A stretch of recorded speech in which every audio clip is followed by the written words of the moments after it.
नमस्कार, खमागणी केमचो, राम राम, सत श्री अकाल, राधे राधे, जय श्री कृष्णा। सभी प्यारे साथियों का स्वागत है आपके अपने YouTube चैनल, मेरे YouTube चैनल माइंड मैप पर। प्यारे साथियों, आप सब ने बहुत ज़्यादा फरमाइश की कि सर मध्यकालीन प्रशासनिक व्यवस्था राजस्थान के इतिहास का जो टॉपिक है वो बहुत कठिन है, हमें पढ़ा दीजिए। मैंने आप सब के लिए बड़ी मेहनत के बाद में ये 20 स्लाइड का कलेक्शन आपके लिए तैयार कर लिया है। फरमाइश आपकी, मेहनत मेरी, सफलता आपकी। बस आप फरमाइश करते रहें और अपने इस छोटे से परिवार को सब्सक्राइब करके रखें ताकि आप सबके लिए मैं लगातार नए नए वीडियोस अपलोड करवाता रहूं। मध्यकालीन प्रशासनिक व्यवस्था के शॉर्ट नोट्स पढ़ें, इसके लिए माइंड मैप टेलीग्राम चैनल सबसे पहले ज्वाइन कर लें। हम इस वीडियो की शुरुआत करें उससे पहले आप सभी साथी इस टेलीग्राम चैनल को ज्वाइन करें। इसका लिंक इस क्लास के नीचे डिस्क्रिप्शन में दिया है, वहीं पर मैं इसकी पीडीएफ दे दूंगा और करंट अफेयर्स आदि सभी की पीडीएफ इसी टेलीग्राम चैनल पर हमने दी गई है। मध्यकालीन प्रशासनिक व्यवस्था के संबंध में ध्यान दीजिएगा। मध्यकालीन प्रशासनिक व्यवस्था के 3 आधार हुआ करते थे। मध्यकालीन प्रशासनिक व्यवस्था के 3 आधार है। सामान्य जनरल प्रशासन होता था, इसके साथ साथ आपकी न्याय व्यवस्था और जमीन से संबंधित प्रशासन।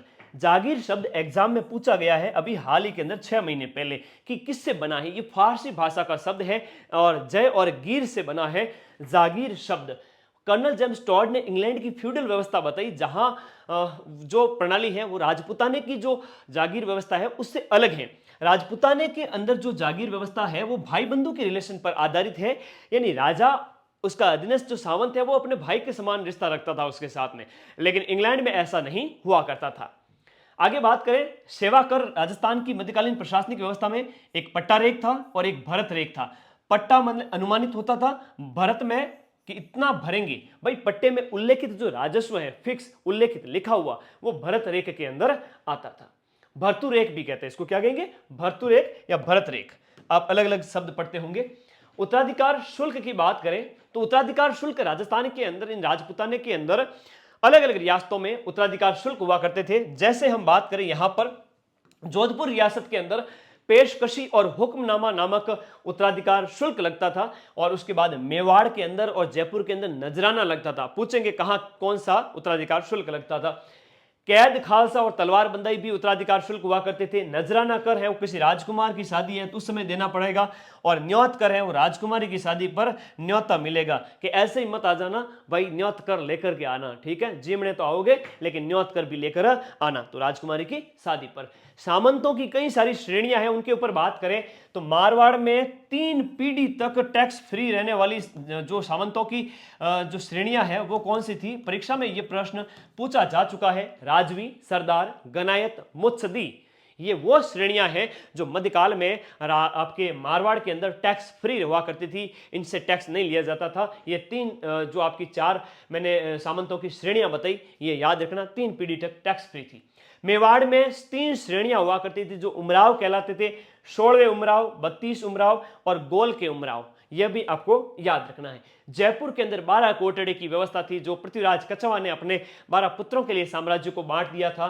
कोटा के अंदर राजवी थी सामंतों की श्रेणी। बीकानेर में 3 श्रेणियां थी। और वेरी वेरी इंपॉर्टेंट, और जो हरराय है, जैसलमेर के रावल हरराय के समय में इस व्यवस्था की शुरू होती है, सामंती व्यवस्था की शुरुआत होती है, जहां सामंतों की डावी और जीमनी श्रेणियां हुआ करती थी। डावी का मतलब बायां और जीमना का मतलब होता है दायां।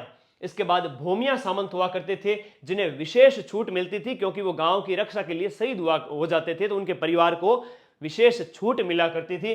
ग्रास या सामंत को ऐसी छूट नहीं मिलती थी। ऐसा प्रश्न आरएस मुख्य परीक्षा में एक बार पूछा गया था। इसके बाद केंद्रीय प्रशासन की बात करें राजपुताने के अंदर, तो राजा प्रमुख है, उसके बाद प्रधान है, उसके बाद दीवान है और बख्शी है जो सैन्य व्यवस्था को देखता था, और गैर सैन्य व्यवस्था से संबंधित नायक बख्शी था, और सिकदार था जो कोतवाल हुआ करता था, रक्षा का काम करता था।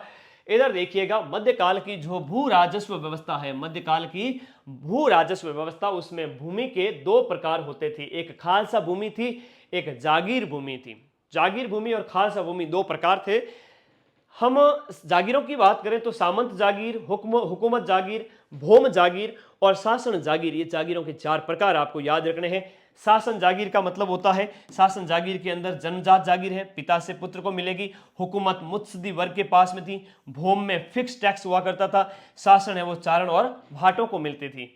इसके बाद में किसान वर्ग दो प्रकार के होते थे, एक बापीदार वर्ग है और एक गैर बापीदार वर्ग है। गैर बापीदार वर्ग को छूट दी जाती थी, इन्हें विशेष स्पेशल वर्ग हुआ करता था। गैर बापीदारों को ऐसी छूट नहीं मिलती थी। आप प्रामाणिक पुस्तकों में देखोगे 2-3 किताबों में, तब आपको ऐसी जानकारी एक साथ मिलेगी, है ना, अलग अलग मिलेगी, उसको एक साथ करके नोट्स बनाना पड़ेगा। मैंने यहां पर सारे नोट्स बना लिए।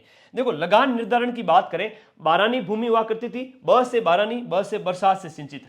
उन्नाव भूमि है नहरों, तालाबों, कुओं, सिंचाई उनसे हुआ करती थी उन्नाव भूमि। चरनौता भूमि पशुओं के चरने के लिए छोड़ दी जाती थी। और लगान, भोग, हासिल, भोज, ये लगान के अलग अलग टाइप हैं। लगान वसूली की विधि देखें तो लाटा, कुंता दो विधियां हैं जो परीक्षा में बार बार पूछी जाती है। एक तो लाटा विधि है और एक कुंता विधि है। लाटा विधि की बात करें तो फसल कटाई के बाद साफ धान में से राजस्व की वसूली लाटा लिया जाता था। कुंता विधि की बात करें, के से कुंता, के से खड़ी फसल, जो खड़ी फसल है उसमें से देख लो कि फसल 100 बोरी हो जाए तो 25-50 बोरी राजा के यहाँ भिजवा देना, जो फिक्स है वो यहां पर रखा जाता था। फसल को देख करके, अनुमान लगा करके उतना राजस्व वसूल किया जाता था। मुकाता है, डोरी है, गुगरी है। इस मुकाता, डोरी और गुगरी की बात करें तो फिक्स नाप हुआ करता था, एक के अंदर डोरी है, दूसरा नाप ली जाती थी, और गुगरी है, इसके अंदर बीज का वितरण किया जाता था। मध्यकाल की प्रशासनिक व्यवस्था की कुछ टर्म है, शब्दावली है, जो कई बार एग्जाम में पूछी गई है, विद्यार्थियों को परेशान करती हैं। मैंने सारा नोट्स यहां बना लिया है। परवाने की बात करें तो परवाना महाराणा द्वारा अपने अधीनस्थों को जारी आदेश हुआ करता था। निशान की बात करें तो मुगल बादशाह के परिवार के सदस्यों के द्वारा मनसबदार को अपनी मोहर के साथ आदेश जारी करना, यह क्या कहलाता? निशान कहलाता। अड़सट्टा बार बार परीक्षा में पूछा जाता है, वेरी वेरी इंपॉर्टेंट। जयपुर के जो भूमि रिकॉर्ड है वो क्या कहलाते थे? अड़सट्टा कहलाते थे। अर्जदास्त लिखित पत्र जो अधिकारी द्वारा अपने अधीनस्थों को भेजा, अंडर में काम करने वालों को अर्जदास्त भेजे जाते थे। और कोतवाल है, नगर का प्रशासनिक अधिकारी है, वो कोतवाल कहलाता था, प्रशासनिक अधिकारी नगरों का। इसके बाद खजांची है, सबको पता है खजांची है, वो आपके कोष से संबंधित होगा, पैसे के लेन देन वगैरह से संबंधित था। मेवाड़ में इसको कोषपति कहते थे। हकीम है तो परगने का प्रमुख अधिकारी होता था। हकीम परगने का प्रमुख अधिकारी है, और कोटा में इसे हवालगीर कहते थे। कोटा में इसे हवालगीर कहते, और जयपुर में इसको फौजदार कहते। किसको? हकीम को, जो परगने का प्रमुख अधिकारी होता था। इंपॉर्टेंट है, इसको लिख लीजिएगा। नेक्स्ट सनद है, वह स्वीकृति पत्र जिसमें मुगल बादशाह अपने अधीनस्थ राजाओं को जागीर देता था, सनद देता था, याद रखना है। मुसाहिब, कौन से साहिब? जयपुर रियासत का जो प्राइम मिनिस्टर है वो मुसाहिब कहलाता था, जयपुर का। बख्शी है तो मुगलों का सेनाध्यक्ष जो किसी को नहीं बख्शता था।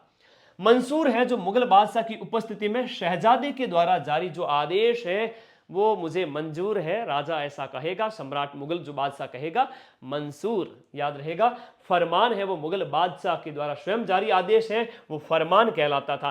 ताजी, खुले पत्र जिन्हें इकट्ठा करके बांध दिया जाता था वो ताजी कहलाते थे। और इसके बाद छटुंद है वो मेवाड़ का जागीरदार अपनी आय का 1/16 भाग शासक को देता था, ये छटुंद कहलाता था, वेरी वेरी इंपॉर्टेंट। और ड्योढ़ीदार, सबको पता है, ड्योढ़ी की रक्षा करना, महल की रक्षा करने वाला अधिक निरीक्षक। दीवान है वो राजपूत राजाओं में राजा के बाद में दूसरा प्रमुख पद हुआ करता था, इंपॉर्टेंट पद है दीवान, और यह प्रश्न एग्जाम में पूछा गया था, दीवान वाला।